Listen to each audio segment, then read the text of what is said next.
Ceci est un livre audio autogénéré par Google. Histoire et perspectives méditerranéennes. Collection dirigée par Jean-Paul Chagnolot.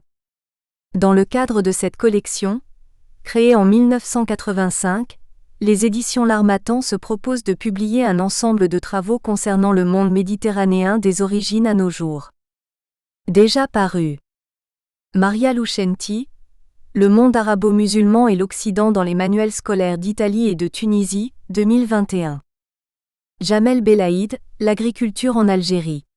Ou comment nourrir 45 millions d'habitants en temps de crise, 2021. Salem Salah, femme tunisienne, Waqf et droit de propriété à l'époque moderne.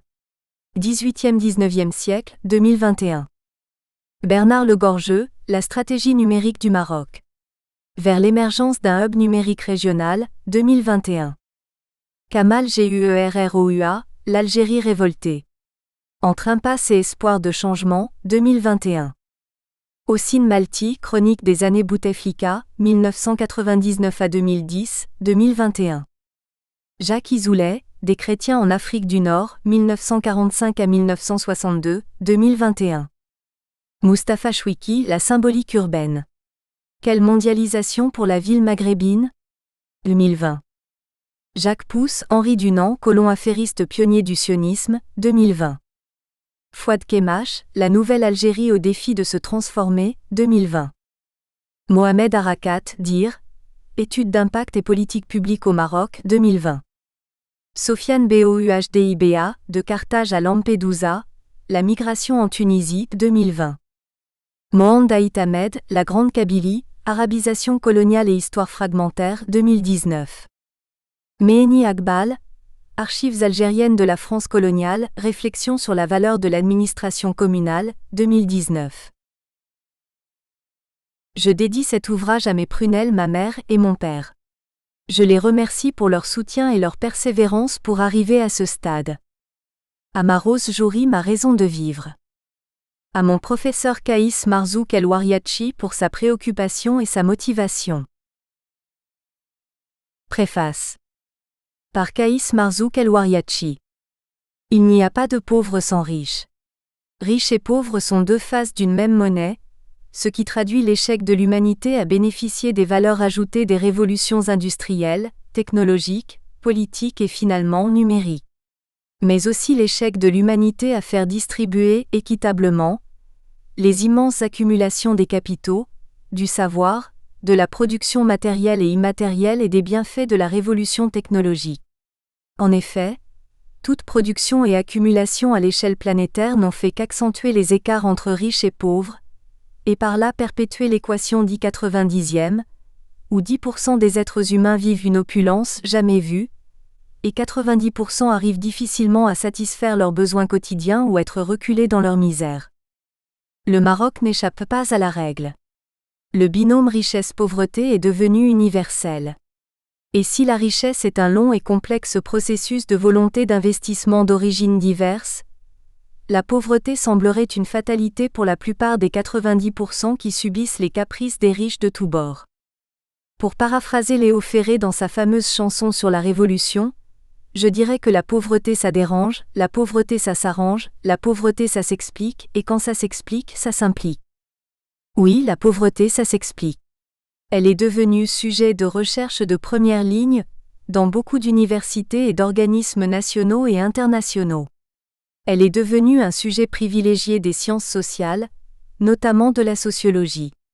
La richesse, rarement touchée par la sociologie, est plutôt le sujet privilégié des sciences économiques, celles qui s'occupent davantage de la richesse des nations, plutôt de la richesse de la nation des 10% formant l'autre partie de l'équation. Et si la pauvreté, ça s'explique, c'est parce qu'elle est là. Elle dérange, et quand elle dérange, deux options s'imposent. Soit que la pauvreté, ça s'arrange, et devient alors le champ d'action des politiques publiques, appuyées par des décisions et prérogatives d'organismes de financement des banques des riches, soit elle pousse les gens à s'impliquer, lutter contre la pauvreté. Lutter contre la pauvreté est sans doute un chemin dangereux. Qui dit lutte, dit défi d'un processus devenu naturel, et que par voie d'un désir de volonté on essaie de faire dénaturaliser. La pauvreté dans ce cas est devenue naturelle, presque une fatalité. La pauvreté est relative ou absolue. On parle de la pauvreté monétaire, de la ligne de pauvreté, du seuil de la pauvreté, des pauvres en tant que chiffre, en tant que politique sociale. Devant ce désir de volonté de lutter contre la pauvreté, deux options sont alors possibles. Soit considérer la pauvreté comme phénomène naturel, susceptible de l'arranger, de l'accommoder, de réduire son risque de propagation et surtout son risque de dérangement, soit considérer la pauvreté comme une production parmi d'autres, donc un phénomène dont l'homme est l'acteur, et donc susceptible d'être dénaturalisé. La pauvreté est une, mais du point de vue de ceux qui l'expliquent, qui la compliquent ou la décompliquent, elle n'est pas une. La pauvreté est à la fois synonyme de misère, de carence, d'indigence, de nécessité, de privation. Actuellement et à l'échelle planétaire, 4 sur 5 des personnes vivant au-dessous de la ligne de pauvreté vivent dans des zones rurales. La moitié des gens considérés comme pauvres sont des enfants et des femmes et 70% parmi eux n'ont aucune formation. Au Maroc, la situation n'échappe pas à ce constat. Et si on ose construire un type idéal de la pauvreté, on dirait que la pauvreté est une femme, un enfant et un paysan. Les oppositions hommes-femmes, enfants-adultes, paysans-citadins ne sont pas des données dues à un hasard naturel. Elles sont des catégories sociales inscrites dans une dynamique de production d'un rapport inégal où le binôme riche-pauvre n'est que la traduction d'un désir de se faire riche au détriment des pauvres. Les inégalités sociales ne sont pas simplement maintenues, mais perpétrées par une volonté d'enrichissement des riches et de l'appauvrissement des pauvres. Si la richesse est une production humaine, la pauvreté n'est que l'autre face de cette production, son résidu, diraient les économistes. La pauvreté, dans de telles conditions, ne peut être mieux appréhendée que par rapport à l'émergence de nouvelles formes d'inégalités sociales, car ces inégalités se creusent plus en plus et génèrent de nouvelles formes de pauvreté dont les nouveaux pauvres sont l'expression. Ainsi, on passe d'une ségrégation socio-spatiale basée sur l'opposition ville-campagne versus citadin-paysan, à une ségrégation socio-spatiale à l'intérieur même des villes, faisant de ceci une métamorphose de la pauvreté en vulnérabilité et exclusion sociale. Les nouveaux pauvres, hommes et femmes, enfants et adultes, ne sont plus comme jadis considérés comme une armée de réserve, car ils n'ont rien à voir avec la classe ouvrière, sinon avec des agglomérations humaines vivant dans la misère des habitats insalubres des quartiers poussant comme des champignons aux limites des villes. La représentation et l'interprétation de la pauvreté s'inscrivent aujourd'hui dans une logique de nouvelles formes de capitalisme passant d'un capitalisme de production à un capitalisme de consommation, et où les nouveaux pauvres, exclus socialement, mais totalement intégrés dans le système capitaliste de consommation, servent comme agents efficaces de distribution des marchandises, dans des circuits de distribution informels où le micro-commerce n'est qu'un complément des grandes surfaces. Au Maroc, certaines enquêtes avancent un pourcentage de 30% occupé par le secteur informel. La réalité dépasse de beaucoup ce chiffre, car au fait, tout revenu généré hors système formel est considéré comme provenant de sources informelles. Suivant cette prémisse, nous pouvons facilement élaborer une taxinomie du spectre de l'économie informelle englobant à la fois l'agriculture, l'industrie, le commerce et les services, même si ces deux derniers y dominent. Face à l'incapacité du système économique formel à intégrer la population à l'âge de travailler, des dizaines, voire même des centaines de milliers d'hommes, de femmes et d'enfants, pour parvenir à satisfaire leurs nouveaux besoins et ceux de leurs familles dans les agglomérations urbaines, sont devenus le couteau suisse de l'économie informelle. De ce fait, les nouveaux pauvres non seulement assurent à se maintenir debout à l'écart des avantages de la vie moderne, mais ils jouent un rôle prépondérant sur plusieurs fronts. Économiquement, ils assurent l'écoulement des marchandises capitalistes, socialement, ils assurent le maintien de la paix sociale, et politiquement, vu leur importance comme grand nombre, ils forment une armée de réserve prête à tout faire, surtout à jouer un rôle considérable dans les batailles électorales. Cet ouvrage de Sanae Saadani, élaboré avec un style à la fois plein d'intérêt scientifique et d'implication citoyenne, se veut une étude à la fois exploratrice et expectorante. 1. Exploratrice, parce qu'elle se veut une lecture soigneusement ciblée de la littérature existante sur la thématique de la pauvreté, en recourant à une exposition à la fois critique et documentée, et en citant les ressources les plus marquantes des théorisations de la pauvreté et des données qualitatives et quantitatives de la pauvreté au Maroc. 2. expectorante, parce que l'auteur a su, avec une patience extraordinaire, laisser la parole à 30 citoyens et citoyennes pauvres afin qu'elles puissent s'exprimer et raconter à la fois leur chagrin, leur enthousiasme, leur vision du monde de la pauvreté et leur quotidien marqué par le fait d'être pauvre. Sanae Saadani résume ainsi son expérience de vivre de près la condition des pauvres et qu'elle décrit dans ses propres propos. La pauvreté en tant que fatalité, que culture consciente, son usage social et politique, ses dimensions genre, religieuses, sociales, domaniales, économiques, politiques, environnementales, sanitaires, et les différentes approches et solutions proposées. Si du point de vue des sujets pauvres, la pauvreté est une fatalité, néanmoins, elle reste un objet d'intervention sociale et politique, voire dans ce cas scientifique, donc un objet renvoyant à une lutte sociale antagonique pour éradiquer le non éradicable, car tout en nous référant à la fameuse phrase de l'humoriste français Michel Colucci, dit Coluche, tous les hommes sont égaux, mais certains sont plus égaux que d'autres. Kaïs Marzouk El-Wariachi. Introduction. Dans le monde actuel, la persistance de la pauvreté, la montée de l'exclusion sociale, l'accroissement des inégalités et de la vulnérabilité, la question des inégalités de genre et l'augmentation des tensions sociales débouchant sur des conflits montrent bien la nécessité de tenir compte de la dimension sociale du développement. Cela suppose de rechercher les conditions qui font qu'un développement puisse aussi être durable en termes sociaux, ou autrement dit, soit socialement durable. La pauvreté accompagne l'histoire de l'humanité, fait partie de la condition humaine et la menace depuis toujours. Elle attire toujours l'attention de tout un chacun, et son combat requiert le recours à des méthodes innovantes, et la seule approche économique a montré son insuffisance et a longtemps privé la population mondiale des pertinentes analyses historico-sociologiques, philosophiques et psychologiques. Elle a constitué depuis toujours une préoccupation majeure et son combat a, depuis fort longtemps, préoccupé la communauté internationale sans que son éradication ait été à aucune étape historique possible. Toutefois, s'il y a toujours eu des pauvres, l'existence de la pauvreté n'a pas au cours de l'histoire revêtu toujours la même signification ni la même importance. Elle s'impose d'abord comme une question sociale, avant d'être un problème sociologique, et son combat est plus qu'une nécessité partout où elle se manifeste et notamment au Maroc. La lutte contre la pauvreté exige différents moyens et notamment des moyens propres utilisés par les catégories concernées pour tenter de la dépasser, des moyens institutionnels et autres pour permettre aux catégories de pauvres d'accéder au droit à l'éducation, au logement, à la santé, à une vie décente. Selon Kaïs Marzouk El-Wariachi, elles ne disposent pas de la nourriture dont elles ont besoin pour mener une vie saine et active. Cette situation caractérise l'ère de la mondialisation dont les contradictions sont de plus en plus aiguës, du fait de la concentration des richesses entre les mains d'une minorité qui est protégée par les lois de la majorité, de l'élargissement des poches de la pauvreté et de la misère. La domination économique du capitalisme a imposé à la société un déterminisme consistant à vivre sous le joug de la loi dit 90e, selon laquelle 10% des personnes s'approprient une part égale à celle des 90% restants.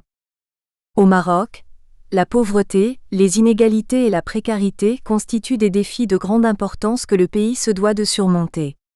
1/5 de la population marocaine vit au-dessous du seuil de pauvreté. En outre, le taux de chômage s'élève dans l'ensemble au 4e trimestre de l'année 2013 à 9,7% et à 14,8% en milieu urbain.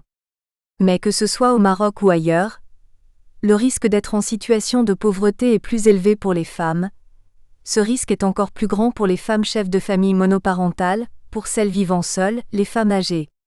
Comment faire face à cette situation et relever les défis de la pauvreté ? Les moyens pour s'en sortir sont très variés et diffèrent d'une société à l'autre. Ainsi, dans cet ouvrage je vais considérer l'intérêt qu'accordent les décideurs publics, les acteurs de la société civile et du monde des finances, et différentes initiatives et actions pour lutter contre ce phénomène. La pauvreté et le paupérisme ont de tout temps intéressé la sociologie. Pour autant, l'approche sociologique tend à s'opposer à cette évidence parce que le mot pauvreté couvre des situations très variées allant de celles concernant les différences de niveau de vie jusqu'au drame que représente l'extrême pauvreté. Certains auteurs s'abstiennent de définir la pauvreté, et d'autres ne font que tenter d'en cerner les contours. D'autre part, La littérature offre une diversité d'approches, une variété de définitions et de conceptions et une série de mesures destinées à réduire ce phénomène et les facteurs conduisant au paupérisme. Définir la pauvreté implique des choix théoriques importants. Il n'existe pas un seul modèle de définition de la pauvreté, mais des formes de pauvreté dont la diversité se rapporte à l'histoire des groupes sociaux qui la subissent. À chaque époque, les types de pauvreté se renouvellent et les caractéristiques qui tendent à les définir changent parce que leurs conditions de production ne sont pas les mêmes. Quels sont alors les types et les facteurs qui augmentent le risque de pauvreté ? Par ailleurs, l'exclusion fait partie des concepts qui, dans les écrits en sciences humaines, sont l'objet de nombreuses critiques et de moult questionnements. Préféré par certains au concept de pauvreté et d'appauvrissement parce que dépassant la simple analyse économique, boudé ou rejeté par d'autres qui la voient comme un voile masquant les inégalités structurelles socio-économiques, ou encore utilisé par certains de façon interchangeable avec les concepts de pauvreté et d'inégalité sociale, l'exclusion n'en demeure pas moins une notion que la majorité des auteurs considèrent floue, imprécise puisque difficile voire impossible à mesurer et remplie de pièges à plusieurs égards. La notion d'exclusion sociale a considérablement évolué au cours des dernières décennies. Dans les années 1970, elle concernait les handicapés physiques et mentaux, les invalides âgés, les toxicomanes, les délinquants. Cette notion s'est ensuite élargie à la disqualification, à la relégation ou encore à la désaffiliation, considérée comme une menace pesant sur certaines populations. Désormais, il s'agit avant tout d'un paradigme sociétal, c'est-à-dire d'un ensemble de représentations de l'ordre social suffisamment concordantes et stabilisées dans la durée pour que s'organise à l'échelon de la société tout entière une réflexion sur ses fondements et ses modes de régulation. Cela n'implique pas qu'il y ait consensus sur tout. Des groupes ou des institutions continuent à défendre des intérêts et des projets qui peuvent être divergents, mais la référence à l'exclusion, comme menace pour la collectivité, est plus ou moins acceptée par tout le monde. Le succès de cette notion est en grande partie lié à la prise de conscience collective d'une menace qui pèse sur les franges de plus en plus nombreuses et mal protégées de la population. Le concept d'exclusion me pousse en effet à examiner la société contemporaine sous un autre angle, à la réfléchir différemment, à ouvrir de nouveaux lieux de débat et à interroger sérieusement les transformations en cours ainsi que leur impact sur les individus et le développement de la société. Ainsi perçue, elle permettrait de repenser et de reconsidérer nos manières de vivre ensemble. C'est dans cette optique que j'aborde la question de l'exclusion, et non pas dans celle de déterminer si cette nomination est la meilleure pour rendre compte des réalités qui traversent actuellement la société. Dans cet ouvrage, je considère que la pauvreté et l'exclusion économique, sociale et culturelle provoquent de la souffrance chez les personnes qui les vivent au quotidien. Les processus qui les engendrent constituent des oppressions qui laissent des marques sur l'identité des individus, sur la façon dont ils se perçoivent, dont ils comprennent et analysent leur situation ainsi que le monde qui les entoure, et également sur les actions qu'ils mettent ou non en œuvre. Leur rapport avec le monde devient souvent chargé de méfiance, de résignation et d'acceptation passive de leur situation et de leurs conditions de vie, ce qui culmine dans un risque de perte de leur confiance en leur capacité à agir sur le monde et à la perte progressive de leur statut d'acteur. En somme, les processus d'appauvrissement et d'exclusion peuvent constituer des processus d'impuissance à agir. Ce phénomène a conduit les décideurs publics, les acteurs de la société civile et du monde des finances à prendre des initiatives et différentes actions parmi lesquelles certaines ont trait à l'économie sociale et solidaire, ESS, ayant comme dessein de concilier solidarité, performance économique et utilité sociale. Au Maroc, des initiatives ont été prises prenant en considération un socle traditionnel ancien, Twiza, JMAA accent circonflexe, Agadir, Moucharaka, Mouzara, et les évolutions internationales du concept, l'accès aux sources de financement pour les plus pauvres, la création de coopératives, l'encouragement de la création de petits projets générateurs de revenus. Toutefois, les rangs des pauvres et des exclus sociaux ne cessent de s'allonger par le nombre de chômeurs, d'artisans et de responsables de petites et moyennes entreprises, PME, considérés comme insolvables par le système bancaire formel et ne pouvant donc pas avoir accès à des produits bancaires classiques. Le moyen financier introduit dans ce cadre est le microcrédit, MC. Quels sont les impacts des mécanismes adoptés pour la réduction de la pauvreté et de l'exclusion sociale? Quels sont les facteurs qui freinent les actions entreprises dans la lutte contre la pauvreté et l'exclusion sociale? La pauvreté reste à l'échelle universelle un problème d'actualité, et ses répercussions sont bien apparentes en Amérique latine, en Asie et en Afrique et partant au Maroc. Différents éléments conduisent à la pauvreté, à la paupérisation et à l'exclusion sociale, en l'occurrence le chômage ou l'occupation d'un emploi mal rémunéré, les faibles niveaux d'éducation et de compétences, la taille et le type de famille, l'exclusion sociale, le genre, le handicap, la mauvaise santé, l'appartenance à une minorité ethnique, la provenance d'une communauté éloignée ou fortement défavorisée. Les impacts de la pauvreté se répercutent notamment sur les moyens de subsistance, sur la santé des citoyennes et des citoyens, sur leur accès à l'éducation, sur l'état de leur logement s'ils en possèdent. La pauvreté n'est pas que monétaire. C'est aussi l'accès à des biens communs et des services que les politiques néolibérales transforment en marchandises, privatisent ou en réglementent l'accès en fonction d'un système à deux vitesses, pour les riches des cliniques, des écoles privées, des TGV, etc. Pour les pauvres des hôpitaux publics, des écoles publiques, des bus déglingués. Ces facteurs créent des obstacles et des difficultés supplémentaires, qui doivent être replacés dans le contexte structurel général, c'est-à-dire la manière dont un pays décide de distribuer la richesse et de traiter les inégalités. Des recherches menées sur les phénomènes de pauvreté et d'exclusion sociale dans le monde et au Maroc, en particulier, montrent que la situation de différentes catégories sociales reste alarmante. Du coup, eu égard à cette situation alarmante causée par la pauvreté, entreprendre une nouvelle recherche en considérant les travaux élaborés s'avère à mon point de vue une tâche qui mérite mon intérêt afin de contribuer à lever le voile sur un phénomène constituant un lourd fardeau pesant sur l'humanité et qui constitue une offense à la dignité humaine. Il est donc crucial de s'atteler aux différents éléments entraînant vers ce phénomène, de déterminer les représentations sociales de la pauvreté et d'étudier la pauvreté comme fatalité, comme culture consciente, son usage social et politique, ses dimensions genre, religieuses, socio-économiques, domaniales, sociopolitiques, environnementales et sanitaires pour ensuite considérer les différentes approches et les solutions proposées. Dans ce contexte, j'envisage dans cet ouvrage de considérer les expériences que le monde, et particulièrement le Maroc, a connues pour atténuer les méfaits et réduire la pauvreté et l'exclusion sociale dans le monde, en l'occurrence celle ayant trait à l'économie sociale et solidaire, ESS, qui rassemble les entreprises cherchant à concilier solidarité, performance économique et utilité sociale. À cette fin, je me suis intéressé au rôle joué par la microfinance, MF, comme moyen de lutte parmi d'autres tels les petits projets générateurs de revenus, les coopératives, les actions caritatives. La composante la plus populaire de la MF est le microcrédit, MC. Pour cela, j'ai essayé d'établir un guide d'entretien semi-directif et procédé dans la province de Kémissé, en tenant compte de l'approche genre, à des entretiens d'une part sur la pauvreté avec un échantillon d'une 30aine de personnes et d'autre part sur le MC avec un échantillon de 360 personnes. En effet, au Maroc, compte tenu de l'état de développement des régions, on distingue deux zones appelées par le protectorat le Maroc utile et le Maroc inutile, et désignées actuellement par des zones à différentes vitesses. En dépit des différentes politiques suivies, au Maroc, depuis les années 60, la pauvreté, la précarité et l'exclusion sociale continuent à jeter des milliers de personnes appartenant à différentes catégories sociales et de différentes tranches d'âge dans le gouffre de la misère.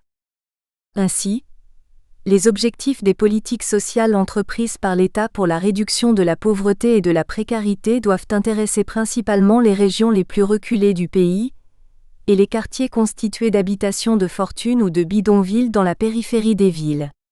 À cette fin, il y a eu recours, dès 1962, à l'action coopérative supervisée directement par le gouvernement ensuite. Cette structure administrative a été convertie en un établissement public dénommé Office de développement de la coopération, ODCO, conformément au Daïr du 3 août 1975. Le recours au secteur de la MF a eu lieu à partir de 1993. L'approche des associations de MC, AMC, consiste à appuyer des associations partenaires locales dans la mise en place et le développement de programmes de MF. Je procède dans cet ouvrage à étudier les différentes questions soulevées, en tenant compte de la littérature émanant tant des institutions internationales ou nationales, des universités ou des milieux militants. Par ailleurs, concernant le travail de terrain, je me suis suffisamment interrogé et préparé de façon à acquérir les compétences nécessaires me permettant de conduire des entretiens, de bien formuler les questions et prendre en considération la personne interviewée. Ainsi, j'ai établi un guide d'entretien semi-directif à même de combler tout manque. Pour cela, j'ai décidé d'adopter une méthode qualitative et quantitative dans les volets concernant la pauvreté et l'AMF. En outre, j'ai utilisé différents moyens de création des données à l'instar de l'entretien semi-dirigé avec différents acteurs, l'observation participante et la recherche de documentaires. D'autre part, j'ai analysé les entretiens avec les personnes qui recourent au MC, les communications que j'ai faites avec des membres de coopératives, des bénéficiaires d'actions caritatives, afin de relever les conséquences socio-économiques des différents mécanismes de lutte contre la pauvreté et l'exclusion sociale. L'analyse de ces données permet d'interpréter les effets sociaux et économiques de ces mécanismes sur les bénéficiaires et sur la société en général. J'ai aussi essayé de déterminer si les objectifs que se fixent les institutions de microfinance (IMF) au Maroc en matière de lutte contre la pauvreté et l'exclusion sociale, et en matière de soutien au micro-entrepreneuriat, se traduisent dans les faits. Il s'agit plus précisément d'évaluer la performance sociale des IMF tant en termes de portée sociale qu'en termes d'impact. Mon cadre de référence théorique s'inscrit dans la perspective d'analyse des faits de développement, ouverte par l'anthropologie du changement social et du développement. Partant des significations que l'acteur social attribue à ces pratiques, cette perspective conduit à l'examen des processus sociaux qu'entraîne l'application d'un projet de développement. L'objectif de cet ouvrage est d'analyser les causes de la pauvreté et le paupérisme. Cet ouvrage se compose de 3 chapitres. Dans le premier intitulé L'évolution de la pauvreté et ses différents contextes, j'ai étudié la pauvreté en tant que fait social incontournable et le contexte socio-économique des problèmes sociaux dont la pauvreté. Dans le second chapitre, je me suis intéressé aux mécanismes adoptés et leurs impacts sur la pauvreté et si ces mécanismes visent la réduction de la pauvreté et donc garantissent aux citoyens NES une vie décente et leur dignité, la nature et les contextes liés à ces mécanismes, dont la AMF, les coopératives, les petits projets générateurs de revenus, les impacts de la AMF sur la pauvreté et l'approche territoriale de ce phénomène.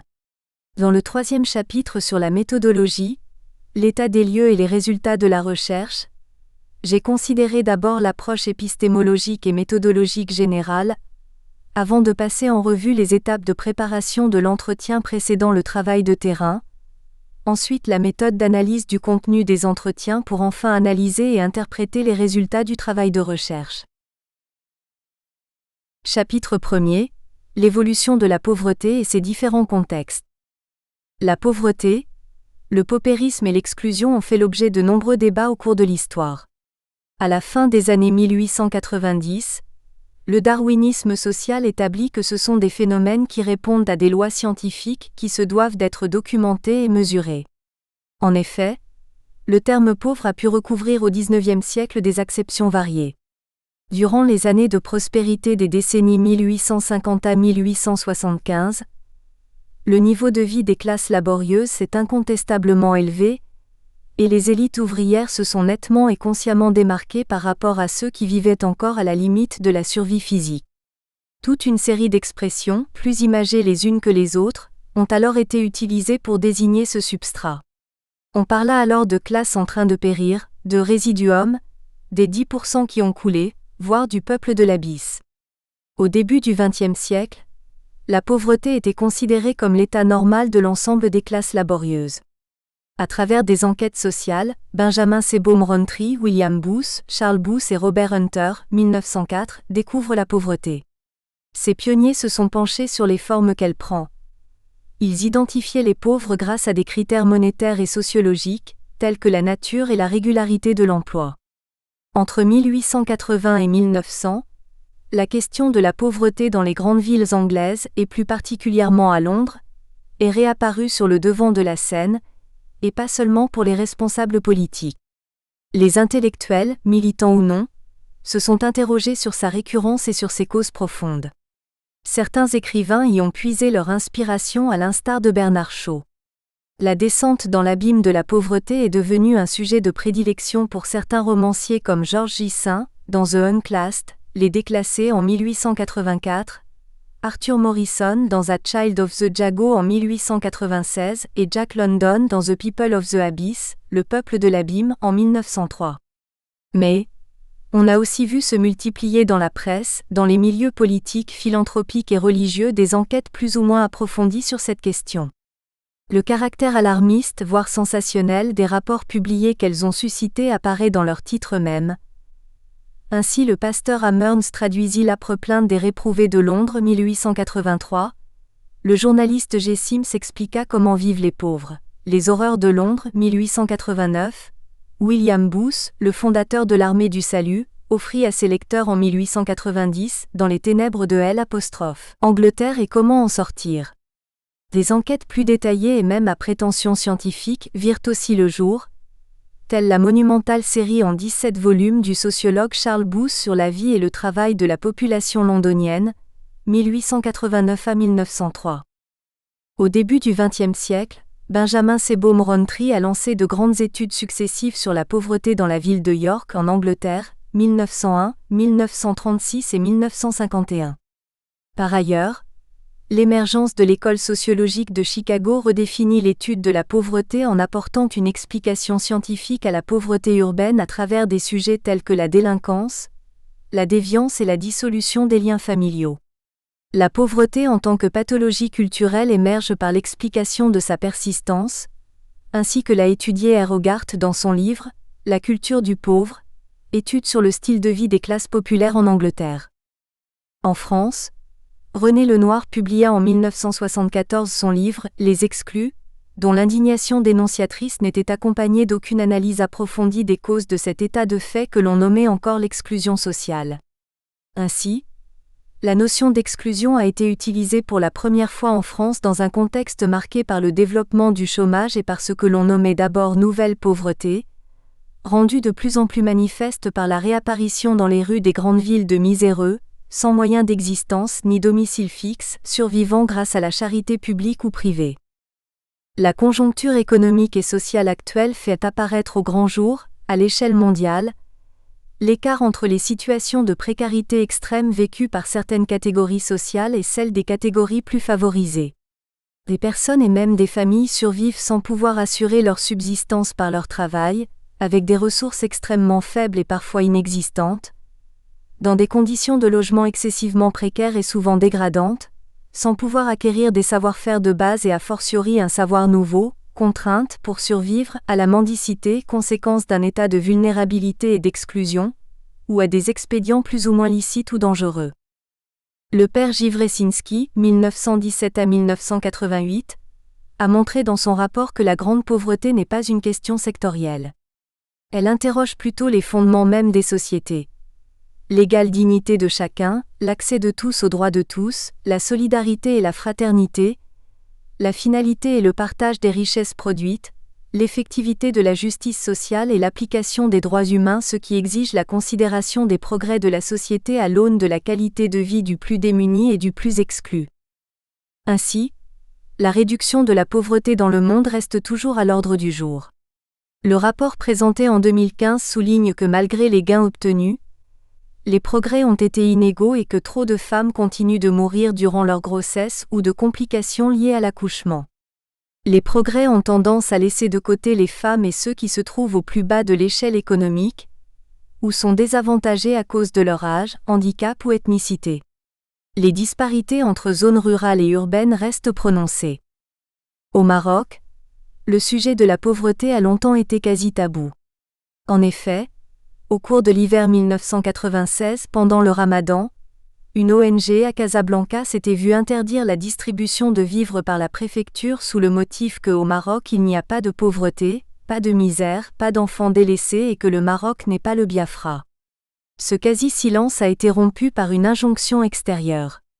En effet, Le premier rapport officiel sur la pauvreté au Maroc a été réalisé conjointement en septembre 1993 par la Direction de la statistique et l'ABM. Ce rapport annonce une baisse de l'indice numérique de la pauvreté entre 1984 à 1985 et 1990 à 1991, de 26% à 13,1%. Toutefois, selon un rapport du Haut-Commissariat au Plan, HCP, plus de 6 millions de personnes vivent au-dessous du seuil de pauvreté et dépensent moins que la dépense moyenne nationale. Par ailleurs, les mesures prises par les différents acteurs pour faire disparaître la pauvreté et l'exclusion sociale, empêcher leur reproduction et l'augmentation en nombre et en gravité des précarités qui y conduisent, demeurent insuffisantes. La pauvreté n'est pas un problème individuel, c'est un problème social qui nécessite la prise de mesures sociales à même de l'éradiquer sinon le réduire. Elle peut soulever des réactions émotionnelles, généreuses, charitables, mais c'est à partir de l'identification de ces causes que l'on peut proposer des remèdes efficaces et crédibles pour la réduire ou lui mettre un terme. La question des inégalités occupe une place importante dans le débat public. La façon dont elles évoluent détermine la perception que la population a du dynamisme d'une société. Si pour certains, les inégalités sont inhérentes au fonctionnement de l'économie de marché, pour d'autres, elles sont présentées comme une injustice et le symbole de l'échec du capitalisme à assurer le bien-être de tous. En effet, les travaux sur la pauvreté sont beaucoup plus centrés sur une documentation objective et quantitative de la condition des pauvres que sur l'expression véritable d'une définition de ce phénomène social qui fera l'objet du chapitre 1er intitulé La pauvreté, un fait social incontournable pour passer ensuite à ses différentes dimensions et enfin la considération du lien entre la pauvreté et la culture.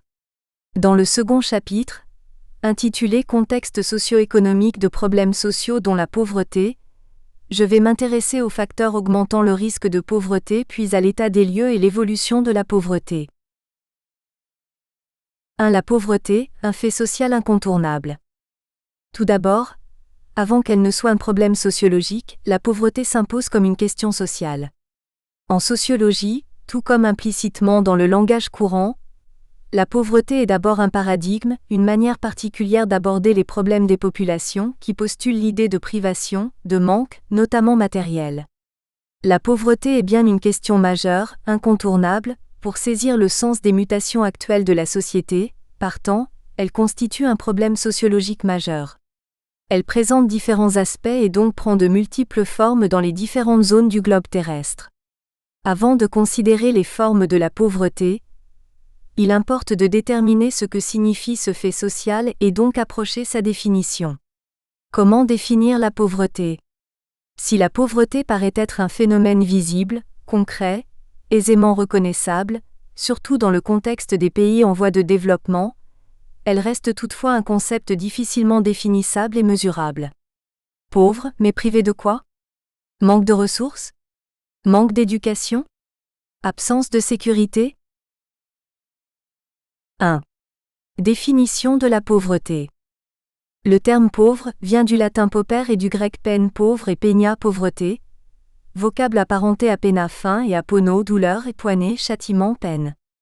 Il se traduit en grec par aporia, absence de chemin, situation de difficulté dans laquelle se trouve le pauvre, et en arabe par fakir, pauvre, et faqr, le besoin et la misère. Faqr signifie de même la pauvreté spirituelle. Selon le petit Robert, le fakir ou pauvre, est un ascète musulman. En Inde, c'est l'ascète qui vit d'aumônes et se livre à des mortifications en public. Il le définit au sens courant comme la personne qui donne un spectacle d'exercice, voyance, prestidigitation, hypnose, tours imités de ceux des fakirs. Et selon Larousse, c'est un membre d'une confrérie mystique musulmane ou hindoue et un artiste spécialisé dans des démonstrations d'insensibilité physique, marcher sur des tessons de bouteilles, se coucher sur des lits de clous dressés, etc. En outre, Ali ibn Othman al-Oujouiri, dans son livre Kachef al-Majub, souligne que le terme de pauvreté prend une variété de sens disparates. C'est tantôt le fait d'être démuni matériellement, tantôt le fait de se mettre volontairement dans cet état, et tantôt ce terme est attribué à une des stations, Makam, de la voie mystique. À Al-Dalji dans son œuvre Al-Folaka wa al-Mafloukoun, La pauvreté et les pauvres, définit Alma Fluck comme la personne malchanceuse que les gens négligent du fait qu'il est misérable et pauvre. Selon Aldalji, la pauvreté exprime la marginalisation et l'isolement dans une société où sévit le favoritisme des riches. Il considère que pour sauvegarder leurs privilèges, les riches appauvrissent et humilient autrui. Dès son origine, la sociologie s'est occupée de la pauvreté et du paupérisme. Toutefois, les auteurs étaient beaucoup plus intéressés par la cohésion sociale ou la logique d'ensemble du système économique et social et de ses mutations. Au XXe siècle, quand la discipline s'est spécialisée et a découpé la réalité en grands espaces, elle n'a pas fait de la pauvreté un de ses champs. Dans ce cadre général, l'on doit s'interroger sur ce qu'est la pauvreté pour un sociologue. La question essentielle que devrait se poser le sociologue est simple. À partir de quels critères essentiels une personne devient-elle pauvre aux yeux de la société ? L'objet d'étude que proposent certains auteurs ne concerne pas la pauvreté ni les pauvres en tant que tels, mais la relation d'assistance entre eux et la société dans laquelle ils vivent. Il revient au sociologue berlinois, Georg Simmel, d'avoir répondu de façon directe à cette question. C'est l'assistance qu'une personne reçoit publiquement de la collectivité qui détermine son statut de pauvre. Être assisté est la marque identitaire de la condition du pauvre, le critère de son appartenance sociale à une strate spécifique de la population. Il s'agit pour Georg Simmel de comprendre les modes de constitution de la catégorie des pauvres et les liens qui la rattachent au reste de la société. Ainsi, l'assistance aux pauvres a sa raison d'être dans un lien organique entre éléments, à partir de critères d'affiliation sociale, de base tribale ou d'une unité biologique. La pauvreté peut alors être circonscrite et construite comme ayant différentes dimensions où la place, perçue par les autres, reste déterminante dans la compréhension globale du phénomène. Toujours selon Georg Simmel, la relativité de la pauvreté ne correspond pas à la relation entre les moyens individuels et les fins individuelles réelles, mais aux fins liées au statut de l'individu, à l'a priori social qui varie selon le statut. Le sociologue ajoute que les pauvres en tant que catégorie sociale ne sont pas ceux qui souffrent de manque et de privations spécifiques, mais ceux qui reçoivent assistance ou devraient la recevoir selon les normes sociales. Par conséquent, la pauvreté ne peut dans ce sens être définie comme un état quantitatif en elle-même, mais seulement par rapport à la réaction sociale qui résulte d'une situation spécifique. Le fait que quelqu'un soit pauvre ne signifie pas encore qu'il appartienne à la catégorie des pauvres. C'est à partir du moment où ils sont assistés, peut-être même lorsque leur situation pourrait normalement donner droit à une assistance, qu'ils deviennent partie d'un groupe caractérisé par la pauvreté. Ce groupe ne reste pas unifié par l'interaction avec ses membres, mais par l'attitude collective que la société adopte à son égard. La pauvreté est donc vue comme une condition socialement reconnue, qui dépend des normes en vigueur dans la société et plus spécialement de la politique sociale. L'inconvénient est qu'une augmentation du nombre des assistés peut certes découler d'un changement objectif de la situation, mais peut aussi résulter d'une modification de la politique des institutions en charge de la pauvreté, développement de la prospection, effort d'information. Les ménages qui bénéficient de l'action sociale ne sont pas nécessairement les plus pauvres et il existe des pauvres qui ne s'adressent pas à cette action. En outre, il y a des ménages pauvres et des ménages qui, sans être en dessous du seuil de pauvreté, sont en situation de précarité. Selon Georg Simmel, l'assistance aux pauvres a sa raison d'être dans un lien organique entre éléments. Il en distingue trois principaux objectifs. Tout d'abord, elle a pour objectif de supprimer les dangers et les pertes représentés par les pauvres vis-à-vis du bien de la communauté. L'assistance est alors dite conservatrice. Elle a comme objectif de maintenir ce que l'on appelle le statu quo social. C'est-à-dire maintenir la même situation sociale, et non pas de sortir les pauvres de la pauvreté. Autrement dit, pour le sociologue berlinois, l'action sociale de lutte contre la pauvreté est commandée par une téléologie sociale, celle de la préservation de la collectivité et du statu quo ante qui la caractérise. La téléologie sociale de l'assistance aux pauvres explique d'ailleurs pourquoi, selon Georg Simmel, le droit à l'assistance n'est pas un droit du pauvre en tant que tel, mais le devoir de la collectivité de procéder au maintien de la cohésion sociale. L'assistance aux pauvres est fonctionnelle et la fin qu'elle tente à atteindre est purement sociale, abstraction faite des pauvres concrets si l'on peut dire, vecteurs individuels de l'action publique. Le deuxième objectif est le fait qu'elle satisfait davantage le donateur que le receveur. L'assistance est accordée à une partie de la population à travers l'intervention de la société dans son ensemble. Elle est donc effectuée dans l'intérêt de la majorité, qui est ici la collectivité. Georg Simmel relève plusieurs exemples de ce fait, à commencer par les gestes d'assistance effectués dans une famille. En effet, cela n'est pas fait uniquement pour le bien de la personne qui reçoit l'assistance, mais principalement pour éviter que la réputation familiale ne soit entachée par la précarité de l'un de ses membres. Sous un regard plus large, pour une nation, l'assistance a pour intérêt de rendre les receveurs plus productifs, mais aussi d'éviter les risques de dégénérescence qui entraîneraient différents moyens violents pour s'enrichir. Selon Georg Simmel, la collectivité sociale récupère indirectement les fruits de sa donation. Selon le troisième objectif, elle est personnelle. Contrairement à l'assurance sociale qui se doit de couvrir tous les individus, l'assistance ne concerne qu'une maigre partie de la population. Georg Simmel propose donc une analyse sociologique multiple en posant son regard en alternance, tantôt sur la situation individuelle de la personne, tantôt sur la réaction de l'État et par extension, celle de la société. Cette approche permet la critique de politiques sociales tout en tenant compte de la situation individuelle du pauvre, comme une invitation au plus grand nombre à se mettre à sa place. Elle permet aussi, par une perspective davantage en amont, de constater l'étendue des dégâts causés par les préjugés et le rejet d'un partage réel de la richesse. Ainsi, il annonce que qui que soient les pauvres et quelles que soient les causes individuelles qui provoquent la pauvreté, elle exige assistance et compensation pour cette déficience sociale. Mais d'un autre côté, on pourrait s'intéresser à la personne pauvre, non pas dans le but d'éliminer la pauvreté, mais plutôt pour aider cette personne pauvre en particulier, mais l'individu en tant que tout devrait être mis dans une situation où la pauvreté disparaîtrait d'elle-même. C'est pour cette raison que l'assistance dérivée du premier comportement s'adresse plus à l'existence de la pauvreté, et l'assistance dérivée du deuxième comportement, par contre, à sa cause. À York en Angleterre, sa ville natale, Benjamin Seebohm Rowntree réalise sa première étude parue sous le titre Poverty. A Study of Town Life, la pauvreté, une étude de la vie en ville, en 1899, en se basant sur des données concernant les conditions d'existence de 11 560 familles vivant dans 388 rues et comprenant une population de 46 754 habitants.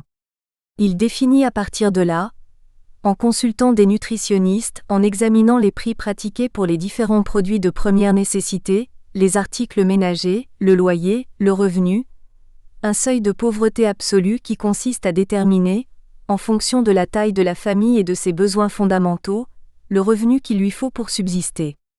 Ces travaux ont contribué à engager les économistes et les statisticiens dans la voie d'une définition de la pauvreté, en termes substantialistes, ce qui jouera aussi un rôle pour la détermination des niveaux du revenu de subsistance. Grâce à ce travail, Benjamin Seebohm Rowntree et ceux qui s'inscriront dans cette perspective purent identifier la proportion de personnes dites pauvres. L'auteur se propose d'estimer les ressources monétaires nécessaires pour couvrir les besoins nutritionnels, vestimentaires et de logement. Il utilise un critère d'étude basé sur les capacités des familles à satisfaire 4 besoins essentiels, en l'occurrence la nourriture, le combustible, le logement et l'habillement.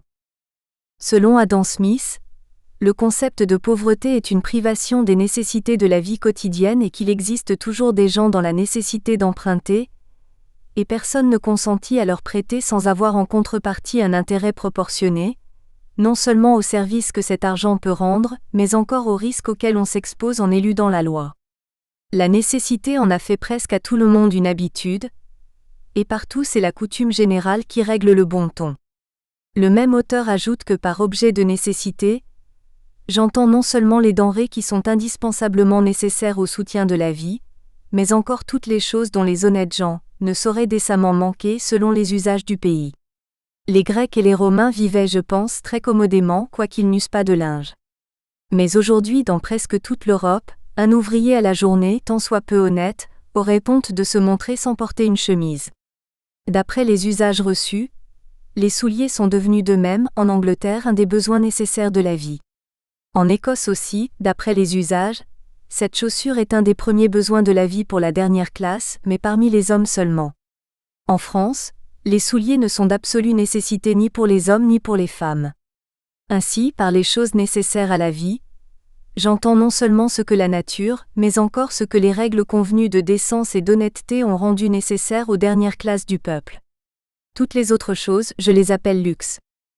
L'objet même de la pauvreté demeure aujourd'hui difficile à déterminer. La privation est une notion communément admise lorsque l'on en vient à définir la pauvreté, mais l'objet de ce qui constitue la privation, ou les privations, reste controversé. Par ailleurs, être pauvre, est-ce un ensemble figé de caractéristiques? N'existe-t-il pas à l'inverse, différents degrés de pauvreté? Quelle est la part d'universel dans sa définition? Comment la mesurer et la comprendre? Dans l'analyse unidimensionnelle, la pauvreté est souvent perçue dans sa manifestation monétaire. Si les mesures de la pauvreté consistent à établir un seuil en deçà duquel la population étudiée est considérée comme pauvre, elles divergent sensiblement quant à la définition de la pauvreté, et partant quant à la fixation de la ligne de pauvreté. Cette absence de consensus pose évidemment de sérieux problèmes analytiques et méthodologiques. Il n'est pas simple de définir la notion de pauvreté. Une telle notion n'est pas parfaitement claire quand on l'évoque dans le langage courant. À ce propos, Paul Valéry annonce que tel mot qui est parfaitement clair quand vous l'entendez ou l'employez dans le langage courant, devient magiquement embarrassant, introduit une résistance étrange, déjoue tous les efforts de définition aussitôt que vous le retirez de la circulation pour l'examiner à part. Ce mot était absolument limpide, précis, honnête et fidèle dans son service, tant qu'il jouait sa partie dans un propos, et qu'il était prononcé par quelqu'un qui voulait dire quelque chose. Mais le voici tout seul, pris par les ailes. Il se venge. Il nous fait croire qu'il a plus de sens qu'il n'a de fonction. Il se change en énigme, en abîme, en tourment de la pensée. En effet, le concept de pauvreté reste ambigu et imprécis, difficile à définir, à comprendre, à caractériser et donc à mesurer. Sa définition dépend de la perspective utilisée pour aborder la question, et à quelle fin. Charles Booth initia une grande transformation dans la façon de catégoriser les pauvres et de penser la pauvreté en mettant au point le seuil de pauvreté, Poverty Line, en 1887. Il s'agit tout d'abord d'identifier un seuil, représenté par la ligne de pauvreté. Les pauvres sont ceux qui ne parviennent pas à atteindre ce seuil. Il s'agit ensuite de qualifier les différents états de la pauvreté, au moyen d'une norme. Les indices unidimensionnels rassemblent alors dans un même scalaire les différents aspects de la pauvreté.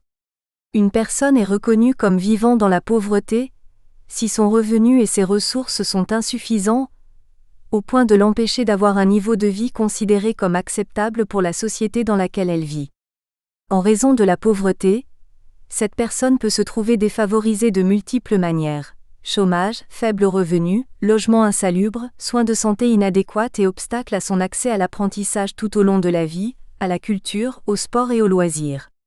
Elle est souvent exclue de la participation aux activités économiques, sociales et culturelles qui sont la norme des autres personnes, et son accès aux droits fondamentaux peut être restreint.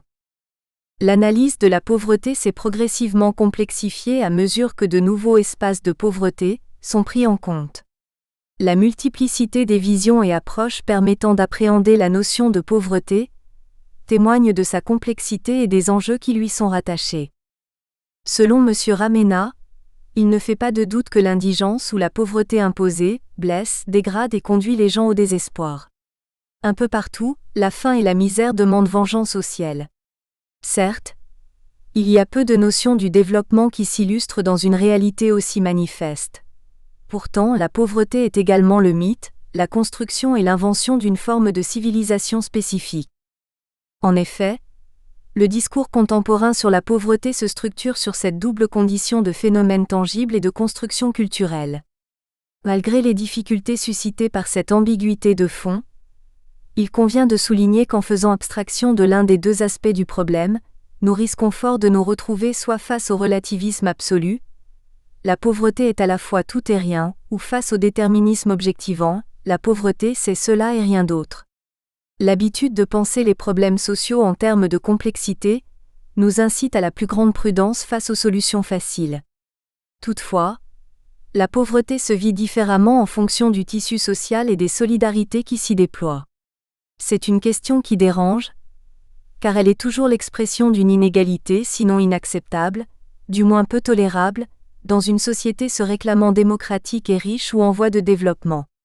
Les attitudes collectives vis-à-vis de la pauvreté sont cependant variées. Il s'agit d'une désolation morale pour certains devant ce qu'ils considèrent être l'expression directe de la paresse, de l'inculture et de l'irresponsabilité. C'est une mauvaise conscience pour d'autres, sensibles avant tout à l'injustice faite à ces personnes maintenues dans des conditions humainement insupportables. L'objet d'une étude sociologique peut concerner la pauvreté et les pauvres en tant que tels ou plutôt considérer la relation d'assistance qui lie les pauvres à leur société.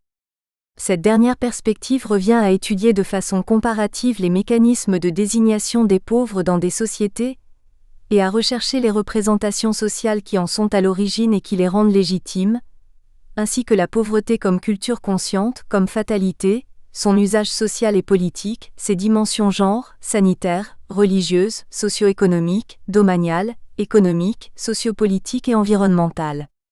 Elle vise également à analyser le rapport que les pauvres, ainsi désignés, établissent avec le système d'aide dont ils sont tributaires et de façon plus générale, les épreuves qu'ils traversent à cette occasion et dans les autres circonstances de la vie quotidienne. Ainsi, le prolétariat du XIXe siècle, qui vivait dans des taudis et mangeait à peine à sa faim, ne ressemble aucunement aux pauvres du XXIe siècle qui résident dans des logements sociaux, habitations à loyer modéré ou HLM, sont habillés et nourris mais maintenus à l'écart de la société. Du côté des sciences sociales également, des évolutions historiques sont notables du fait que les questions qui sont posées aux mondes sociaux évoluent avec eux. Par ailleurs, on distingue deux catégories de la pauvreté absolue ou grande pauvreté et la pauvreté relative. La pauvreté absolue désigne une situation dans laquelle les personnes ne disposent pas des biens de première nécessité qui assureraient leur survie. Le pauvre est celui qui a peu de biens, mais qui n'est pourtant pas dans l'indigence. Les pauvres peuvent souffrir de famine, ne pas disposer d'eau propre, d'un véritable logement, de suffisamment de vêtements et luttent pour rester en vie. C'est une situation courante, surtout dans les pays en voie de développement. Cependant, au sein de l'Union européenne, les personnes sans abri et les populations qui vivent dans des campements se trouvent encore en situation de grande pauvreté. Quant à la pauvreté relative, elle désigne une situation dans laquelle le mode de vie et le revenu de certaines personnes se situent tellement en deçà du niveau général de vie, et qui exige que celles-ci luttent pour mener une vie normale et pour participer aux activités économiques, sociales et culturelles courantes. La gravité du problème varie d'un pays à l'autre en fonction du niveau de vie de la majorité des citoyens, NES. Bien qu'elle ne soit pas aussi extrême que la pauvreté absolue, la pauvreté relative est toujours très grave et préjudiciable. La pauvreté dans le monde a fait l'objet de recherches statistiques menées par plusieurs organisations internationales, et principalement l'ABM et le Programme des Nations Unies pour le développement, PNUD. L'UNICEF promeut une approche multidimensionnelle de la pauvreté, qui ne se base pas seulement sur la pauvreté monétaire, mais qui prend également en compte d'autres carences telles que l'accès à la nourriture, à l'eau, à la santé, à l'éducation, au logement et à l'information entre autres. Au fil des ans, les approches des deux organisations ont convergé en ce qui concerne la définition du concept de pauvreté, en l'assimilant de plus en plus aux idées de vulnérabilité, de précarité et de risque. Mais, elles sont restées distinctes s'agissant des méthodes utilisées pour définir et quantifier ce phénomène. Le PNUD s'efforce de dégager des critères multiples de la pauvreté. On parle à cet égard d'indicateurs alternatifs, alors que l'ABM reste fidèle à une approche essentiellement monétaire.